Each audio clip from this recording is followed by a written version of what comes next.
Alright, what is going on YouTube? It's your boy David. How are you guys doing? I hope you're doing good. I'm doing good as well. We are back with a brand new video, and this is a very special video. So in this video, I'm basically going to be explaining to you guys as best as I can just what happened. What happened to Kingsisle Entertainment and what happened to Wizard101. Why did it have such a rise and why did it fall so hard? Wizard101 was, at one point, just a massive success.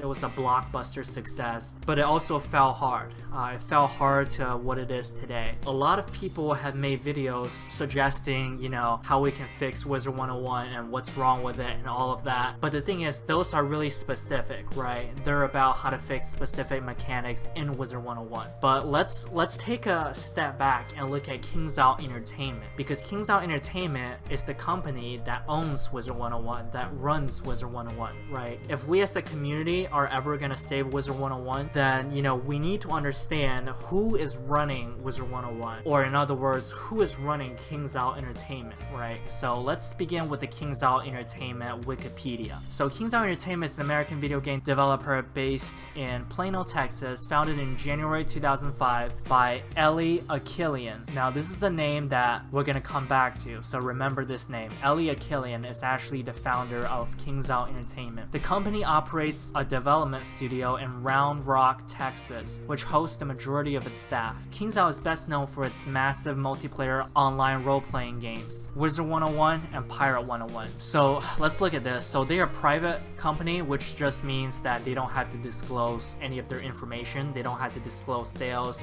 revenue, or any of that. So they are founded in January 2005. A lot of people don't realize was Wizard101, even though it came out in 2008, right? It took them 3 years to develop the game. So these are the key people of Kingsisle Entertainment. Elie Akilian, Chairman and CEO, David Nichols, President and COO, Dave Rosen, VP of Marketing, and Craig Beers, VP of Product Management, right? And their products are Wizard101, Pirate101, Grub Guardian, Rise and Destroy, Everclicker, and Animal Cove. Now, what do you notice immediately, right? Wizard101 has a Wikipedia page. Pirate101 has a Wikipedia page. But there's no Wikipedia pages for Grub Guardian, Rise and Destroy, Everclicker, or Animal Cove. Now, what does that mean? They were flops.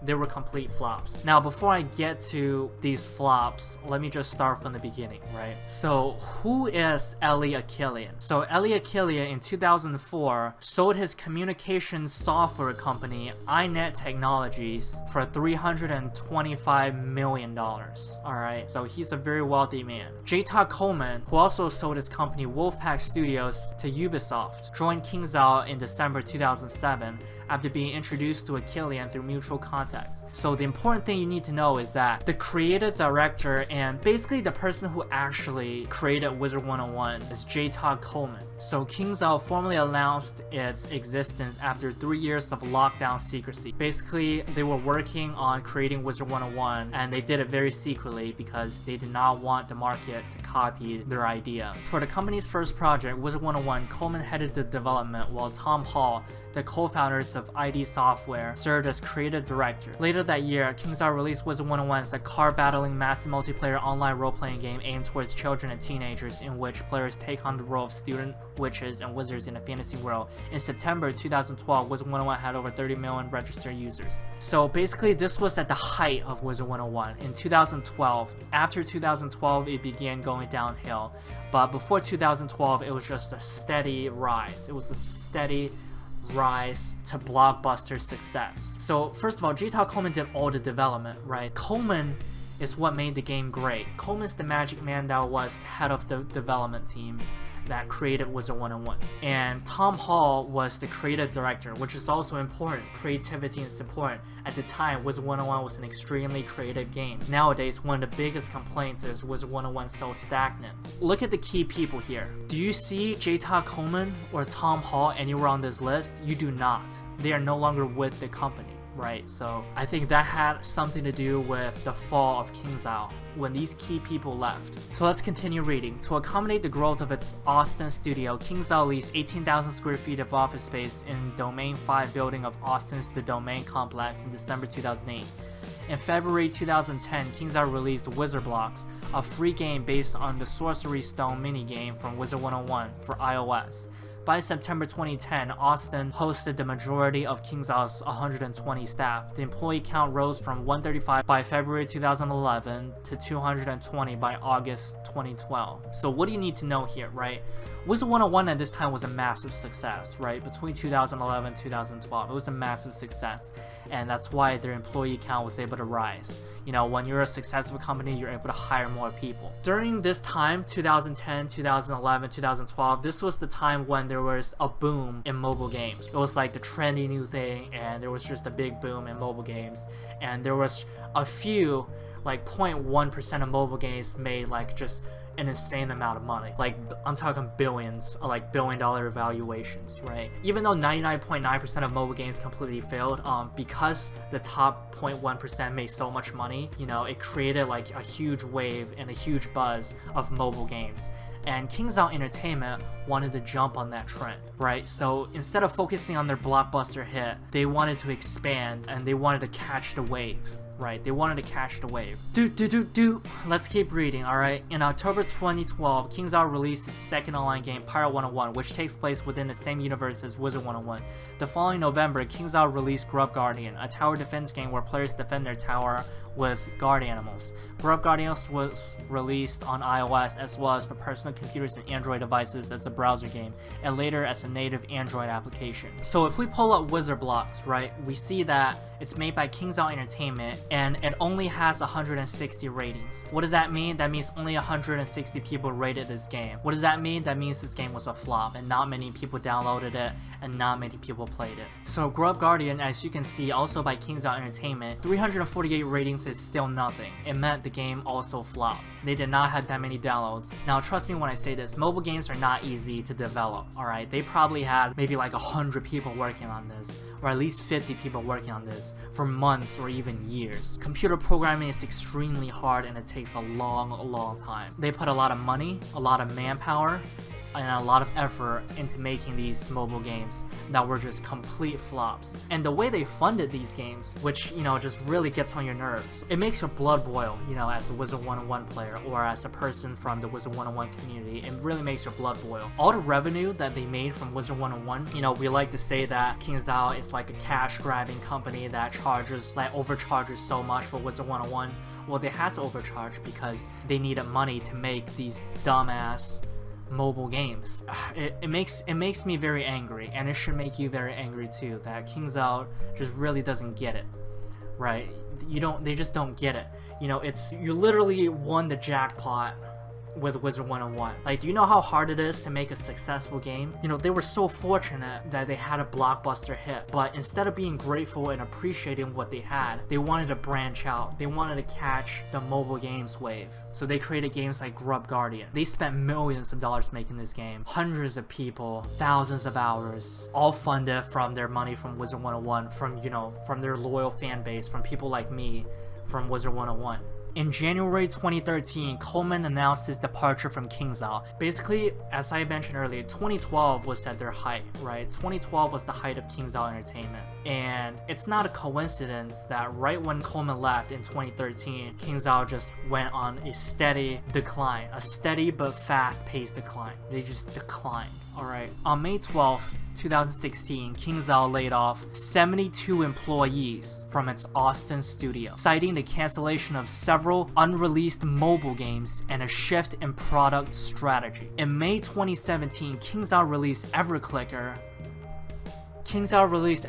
for Android and iOS. In September 2017, the company leased 19,871 square feet of office space at 301 Sundance Parkway in Round Rock, Texas. In August 2018, Kingsisle released Animal Code for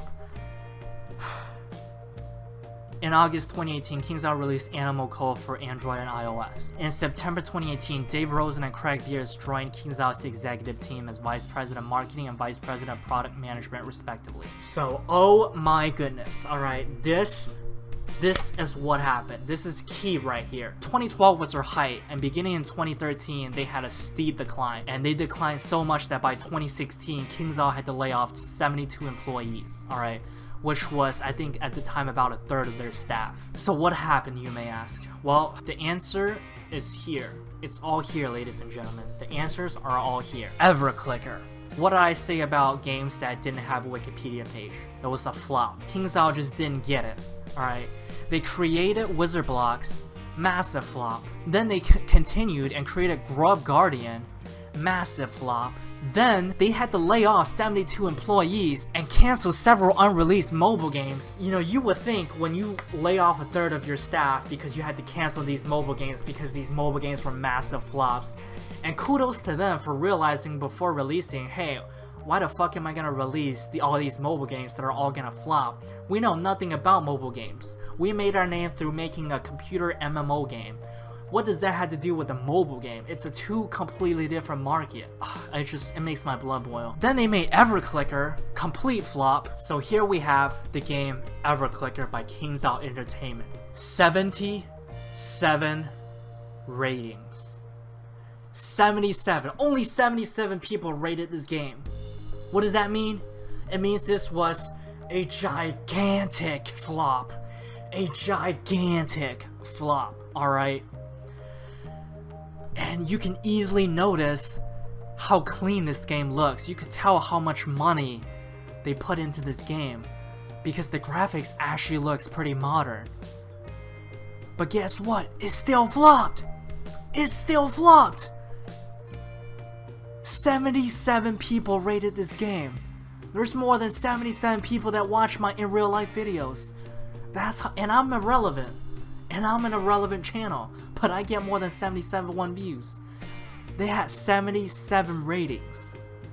Alright? 77. They poured millions of dollars into this game. Hundreds of people in manpower. Millions of dollars that they got from Wizard101, by the way, that they got from us, because we love Wizard101 so much that we're willing to spend it on this game, even though they don't care about this game, even though they're not directing enough focus and energy and effort into Wizard101, we still love it so much that we still give them money. So much money that they think they can just completely neglect us and make a game that has 77 ratings. A massive, massive flop. A massive flop. Alright, so we have pulled up Animal Cove Match 3 Adventures.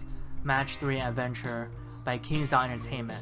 Now this one actually was not a flop. It had 1.9 thousand ratings and it has a rating of 4.6. I'm not gonna say they're a flop because they're not a flop. But what I will say is, I guarantee you they were not profitable on this game, alright? So profitability, you know, most people don't understand business, but profitability basically means the sales, the money that comes in, minus expenses, the money that you spent making this game, equals profitability, right? So I guarantee you they are not profitable on this game. So after 9 years of trying to make mobile games, you finally made one mobile game that's not a complete flop. This is definitely not a success, alright? 1.9 thousand ratings, it's definitely not a success. Now let's delve deeper, alright? Let's look at the rise of Wizard101. So as I mentioned earlier, 2012 was the height of Wizard101. It's when Wizard101 was at its height, right? So basically in July 20th of 2012, there was a Forbes article on Kingsisle Entertainment. Kingsisle Entertainment creative director Todd Coleman explains how Wizard101 became a global success. Now, global success is a little bit stretching it. They were a massive success in the United States and North America. They were a decent success in Europe.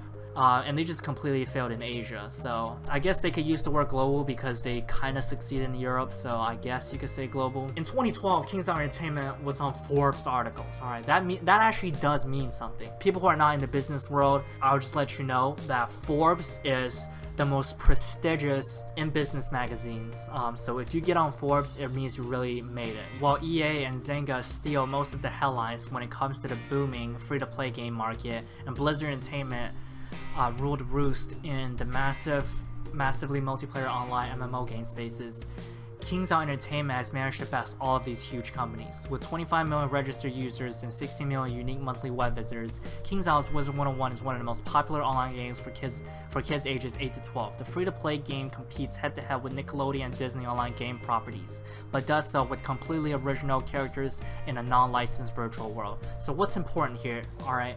What's important here is Wizard101 competed with all of these big guys, and they were able to best all of these huge companies. How? They did so with completely original characters, alright? So J-Talk Coleman was the creative director, alright? He created Wizard101 to be the amazing game that it is. Alright, so it's no coincidence that when J-Talk Coleman left Kingsisle Entertainment went downhill. Alright, you can't just lose your creative director. You can't just lose the creative mind that created the game and then expect to just do fine without them. Even Apple, the gold standard of business, even Apple declined when Steve Jobs left, because Steve Jobs was the creative genius of Apple. J-Talk Coleman was the creative genius of Wizard101, and without him, it just went downhill. So basically, J-Talk Coleman created a company called Wolfpack Studios and sold it. Wolfpack Studios had a history of making hardcore games. Just ignore the hardcore for a minute. They had a history of making games, right? J-Talk Coleman had a history of making games, alright? He actually made games before it was Wizard101. Again, he's the creative genius of Wizard101 that made it so amazing, and there's a reason, right? He has experience making games. He actually knows how to make games. He actually understands this market. There was no online equivalent of Fantasy World for families, the virtual world equivalent of Narnia or Hogwarts. So basically, it was a very, very unique idea. Most people in the industry thought we were crazy. We talked to a number of publishers, practically all of them, and no one was interested, and it just seemed too risky. So, you know, it's a really beautiful Cinderella story. You know, the idea was so new that people didn't believe in them, but they had a vision, they executed it well, and it became a blockbuster hit. Basically, here's what the dynamics were, right? Elie Akilian was the super rich guy who just sold his company for $300 million, so he had the money. To create a game as big as Wizard101, you need a lot of money for funding, right? So Elie Akilian had the funding, but he didn't have the experience. J-Talk Coleman, I'm sure he was pretty wealthy as well, right? But he definitely was nowhere near like the level of Elie Akilian. Elie Akilian had the real big boy money, right? He had a ton of money. He was super rich. They needed him to fund it, but they also needed J-Talk Coleman to create it, right? J-Talk Coleman had to create it because he was the creative genius of Wizard101. They were innovators. They were disruptors at the time. I know it seems ridiculous now, but at the time, the idea of betting on a virtual world, and one for families, no less, seemed like a risky bet. Luckily for us, it paid off. So what role has fan feedback played in improving this game? Wizard101 fans are fantastic. This is one of the coolest things about making a game that appeals to a wide age range of players. We are constantly bombarded with positive feedback, amazing fan art, cool story ideas, parents who write to us about how Wizard101 has helped keep their family connected. It's immensely satisfying to know that we have helped bring families closer together by giving parents and their children a common activity to engage in and talk about. So maybe back in the J-Talk Coleman days, they actually listened to feedback. They definitely don't do that nowadays. J-Talk Coleman, Steve Jobs of Wizard101, the Steve Jobs of Kingsisle Entertainment. If we just look at this article right here, Kingsisle Entertainment makes 2 strategic executive team hires, right? So what's important to note here is, if we just look, right? As the company celebrates the 10th anniversary of Wizard101, Fierce is charged with leading the development of future Kingsisle content generation, including a renewed focus on mobile games. Do you see this? Renewed focus on mobile game. As the company celebrates the 10th anniversary of Wizard101. How dare you? How dare you say you're gonna have a renewed focus on mobile games in the same sentence as Wizard101? Alright, 9 years. 9 years you've neglected us. 9 years, alright? 9 years 9 years we paid you money for Wizard101, and instead of using that money to make Wizard101 better and improve Wizard101 so it's competitive with current modern MMO games, instead of doing that, you're using the money that we give you for Wizard101 because we love Wizard101 so much. That's why we pay it, even though the graphics was so trash, even though it was outdated, even though it wasn't updated much. We still paid you because that's how much we love Wizard101. Instead of making Wizard101 better, you're once again saying you're gonna have renewed focus on mobile games. You've been focused on mobile games. You made countless mobile games, which basically all flopped except Animal Cove. Stop focusing on mobile games. Focus on Wizard101, you idiots! Having successfully launched more than 20 web and mobile titles. This is important, alright? Bears will leverage his experience gained in designing user engagement economic systems while at Glue, Mobile, Korea, blah blah blah blah. This is important, alright? So this guy they just hired, Bears. He had 20 years in web and mobile titles. Alright? Web and mobile titles is not MMO. Web and mobile titles doesn't have anything to do with Wizard101. Alright? Your VP of product management probably never played Wizard101 in his entire life. And he's the vice president of product management. Your vice president of marketing, Craig Bears, probably never played Wizard101 in his entire life, or not more than a few hours. How is he gonna market Wizard101 when he's never played it? Now, this is the third and last Forbes article that was ever made on Kingsisle Entertainment, right? And this appeared in the December 24th, 2012 issue of Forbes, which is just amazing. Like, people don't understand how successful Kingsisle Entertainment was. For you to appear on the actual paper issue of Forbes, it meant that you were a massive success. And as I mentioned countless times before, 2012 was the height of Wizard101, the height of Kingsisle Entertainment. After that, it just went downhill after J-Todd Coleman left. Kingsisle simply adapted the playbook it used to quietly build its 2008 game Wizard101 into a blockbuster that grosses nearly $100 million a year. Analysts say the company is profitable, but Kingsisle won't discuss financials. So what's important to notice here, Elie Akilian, again, this is the founder of Kingsisle. He's the founder because he had the money. He was daddy big pockets. So when you fund a company, you get to own it. Elie Akilian, CEO and majority owner of Kingsisle Entertainment. Now, what does majority owner mean? That just means he owns the most shares of it, right? So maybe he owns 70% of Kingsisle, maybe 80. Who owns the rest, you might ask? Well, it's usually owned by private investors who maybe they'll invest like $20 million for 20% or something like that. I founded the company in January 2005 with funds from the $325 million sale of his previous business, communication software firm iNet Technologies. His previous company was a communication software firm, alright? Nothing to do with games. When I sold the company, my son was 12 or 13 years old and he was in the video games big time. He says, I had never played a game, but I thought I could put a team together of people who know video games and people who know networks, and then I could add some business discipline. Did you just see that? He says, I had never played a game. Alright?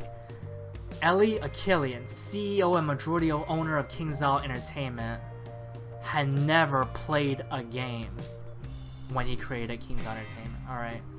Forget about experience in the gaming industry. The dude has never played a game. Like, I understand he grew up in a different generation where there weren't really like all these technologies, but like the dude has never played a game. Not a Nintendo 64 game, none of that. The dude doesn't play games.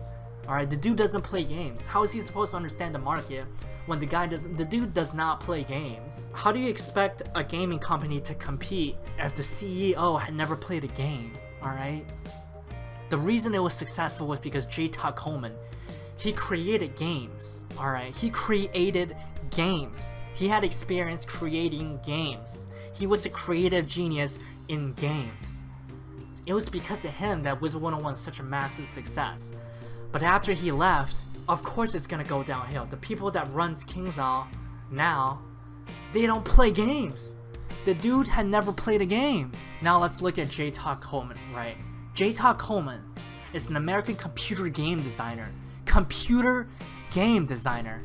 He designed computer games.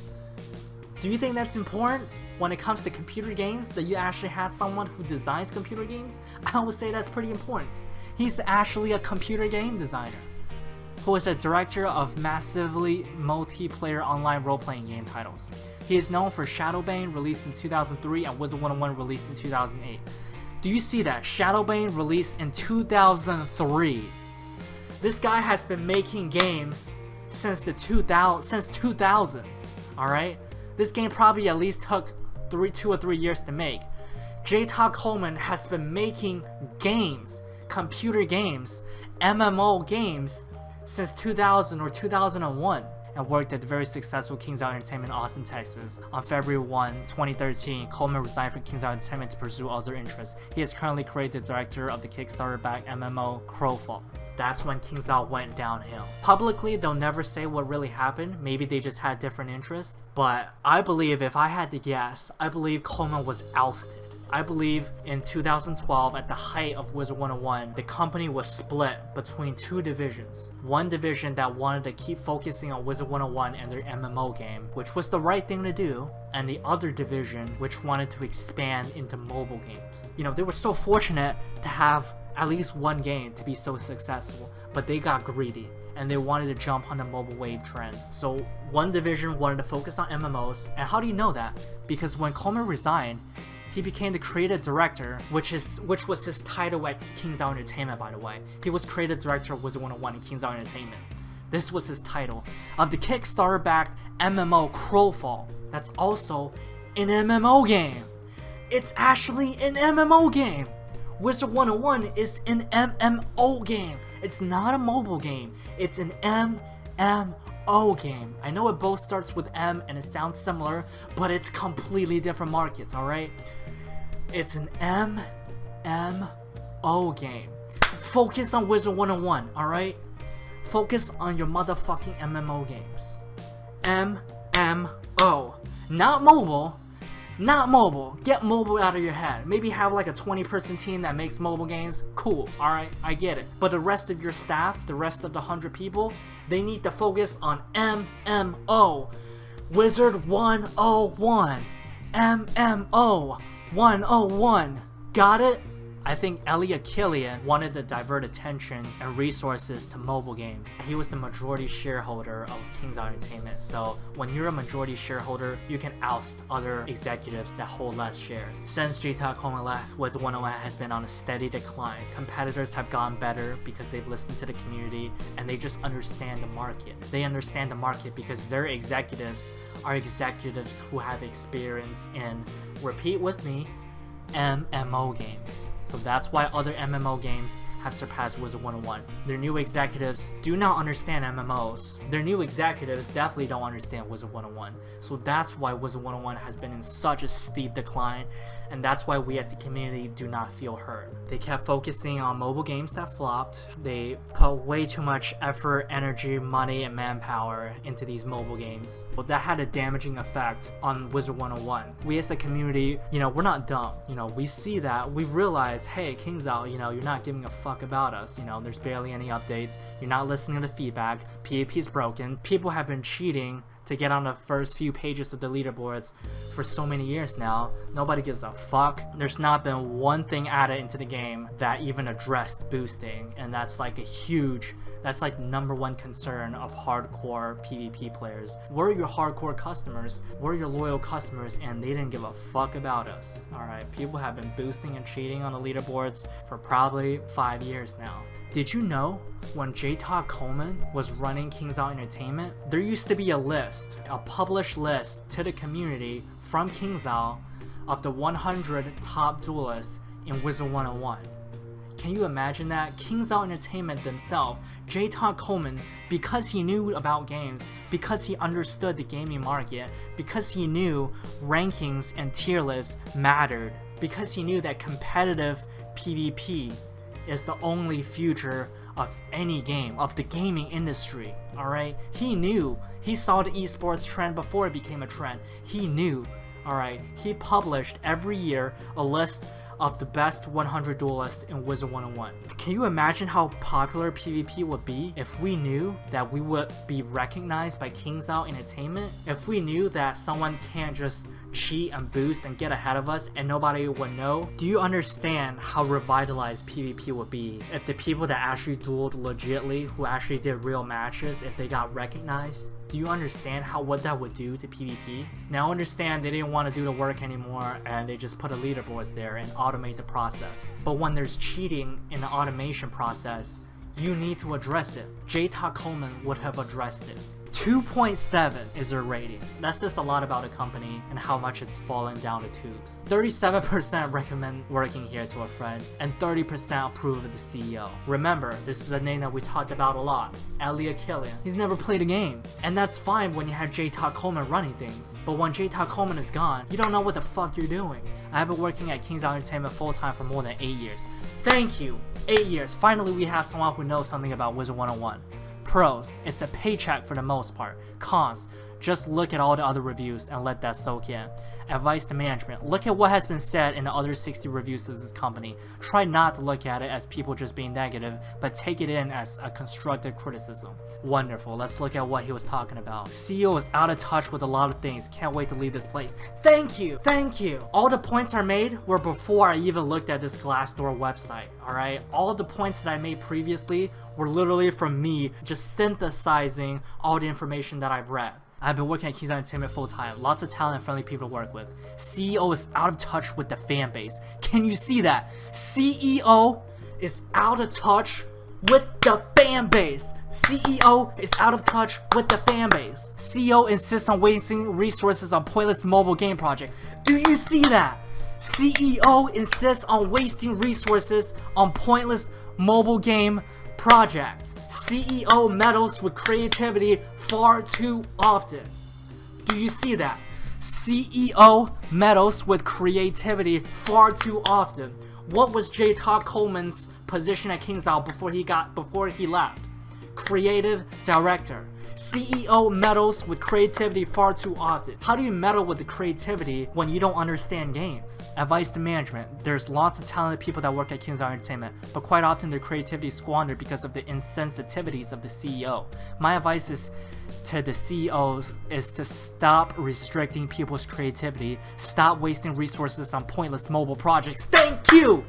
I'm sorry if that was loud. Thank you! Stop wasting resources on pointless mobile projects and stop neglecting your player bases and start listening to them.